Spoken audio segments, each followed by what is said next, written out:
6 things your baby secretly hopes you will do. Your baby can't speak. They can't text you. They can't leave you a note on the fridge that says, "I need you." But they are communicating with you, constantly, in a language older than words, a language written in eye contact, in heartbeat, in a tiny catch of breath right before a cry. And somewhere inside that impossibly small nervous system, there is a wish list. Not for toys, not for milestones, for you. Today, we're going to look at 6 things developmental science tells us your baby is secretly hoping you'll do. Not because a parenting book says so, but because their brain is architecturally begging for it. Stick with me until the end, because number 5 will change the way you think about every mistake you've ever made as a parent. 1. They hope you'll come back to their face again and again. 1975. A developmental psychologist named Edward Tronick ran an experiment that, honestly, is hard to watch. It's called the still face experiment. A mother sits with her baby, plays, coos, mirrors their expressions, completely normal, warm interaction.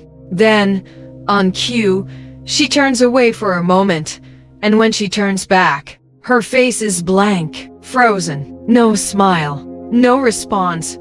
Within seconds, the baby notices. They smile, they reach, they try everything in their tiny toolkit to bring their mother's face back to life. When it doesn't work, something in the baby collapses. They look away, they cry, their little body tenses in genuine distress. That baby wasn't upset because mom left the room. She never left. She was 3 feet away the entire time. The baby was devastated because the connection left. Because the face, the most important object in a baby's entire universe, stopped responding. Your baby isn't hoping you'll be perfect. They're hoping you'll keep coming back to their face. That you'll notice when they look at you, and look back, too. They hope your face will light up when they walk into the room. Here's something almost nobody tells new parents. Babies don't just want attention. They are scanning obsessively, biologically, for delight. Researchers who study attachment describe something called delight reflection.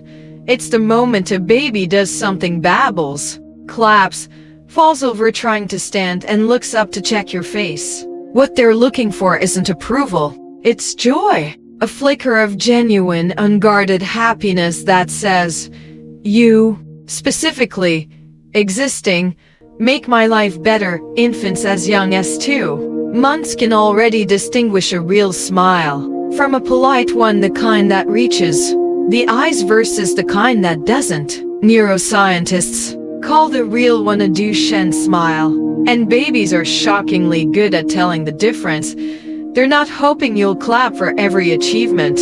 They're hoping that, every once in a while, your whole face will light up simply because they walked in. Not because of anything they did, just because they exist. 3. They hope you'll talk to them like they already understand you. You know that sing-song voice, the one that goes up at the end, slows down, gets a little exaggerated. "Oh, he there. Look at you." Some people feel embarrassed doing it in public. Don't be. It's called infant-directed speech.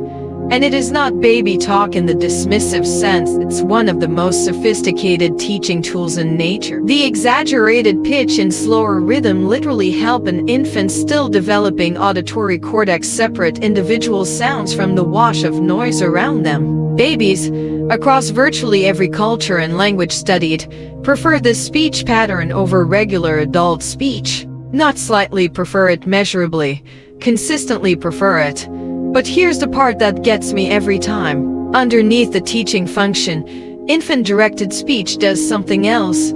It tells the baby, "I am speaking directly to you. You specifically, not the room. You." And a nervous system that is spoken to, really spoken to. And not just talked at, grows differently than one that isn't.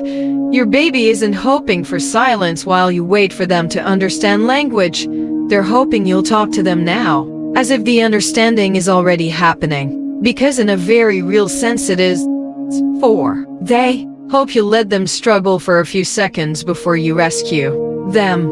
This one surprises people. There's a concept in attachment research called the secure base.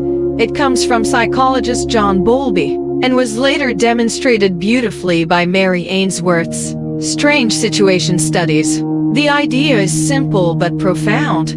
A securely attached baby doesn't cling to their caregiver constantly. They use their caregiver as a home base, a person they check in with while they venture out to explore the world on their own. When a baby is reaching for a toy just out of range, grunting, frustrated, on the edge of a cry, every instinct in you screams, "Fix it now." And sometimes you should. But developmental scientists have found something quietly remarkable. Babies who are given a few seconds, just a few, to work through small frustrations on their own, before help arrives, begin developing something we might call early self-regulation. Their nervous system learns discomfort is survivable. I can push against a hard thing, and it doesn't destroy me.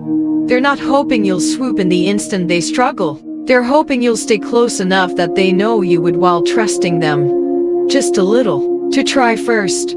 5. They hope you'll come back after you get it wrong. Here is the thing almost every exhausted, guilt-ridden parent needs to hear. You're going to snap. You're going to be short-tempered on 4 hours of sleep. You're going to miss a cue, misread a cry, look at your phone at the exact moment your baby wanted your eyes. This is not a hypothetical. This is parenting. And here's what the research actually says about that, not the guilt-inducing myth, the actual finding. Developmental psychologist at Tronick, the same researcher from the still face experiment, found something extraordinary when he studied real mother-infant interactions in ordinary life, not in a lab. Mismatches, moments of disconnection, misattunement, mistimed responses happen constantly. Tronick's research suggests these micro-ruptures occur in a large share of everyday interactions. What predicts a securely attached, emotionally resilient child isn't the absence of those ruptures. It's the repair, the turning back, the "I'm sorry, I got frustrated, I'm here now." Babies as young as a few months begin to register not perfection, but pattern. The pattern of rupture happens. And then someone comes back. Your baby doesn't need a parent who never gets it wrong. That parent doesn't exist, and chasing that ideal will hollow you out. What your baby is secretly hoping for is so much more achievable, and so much more human, that after the hard moment passes, you'll come back. Every time. That's the whole blueprint for trust. 6. They hope you'll just stay, slowly, unhurried. In the boring moments, we've talked about smiles, and speech, and rescue, and repair. But the last one is the quietest, and maybe the most important. There's a process called co-regulation, the way a baby still developing nervous system borrows calm from yours. Their heart rate, their breathing, their stress hormones actually begin to synchronize with a caregiver who is calm, present, and unrushed. Skin-to-skin contact has been shown to help stabilize a baby's heart rate and body temperature, and to lower cortisol, the stress hormone, in both the baby and the parent holding them. It runs both directions, but this doesn't require a special technique or a scheduled bonding session. It happens in the boring 5 minutes on the floor, the unhurried diaper change where you're not also checking your phone, the nap where you just stay a little longer than you need to. Your baby isn't hoping for elaborate stimulation, flashcards, or a perfectly Pinterest-worthy nursery. They are hoping, more than almost anything else, that you will occasionally do nothing, slowly, calmly, next to them, and let their nervous system learn, cell by cell, that the world, because you are in it, is safe. Here's the truth underneath all 6 of these. Your baby isn't asking you to be an expert. They're not measuring you against some Instagram version of parenthood. They are a brand new nervous system, wiring itself in real time, using you as the blueprint for what love, safety, and connection feel like. You don't have to do all 6 perfectly today. You just have to come back to their face one more time, then you turn away.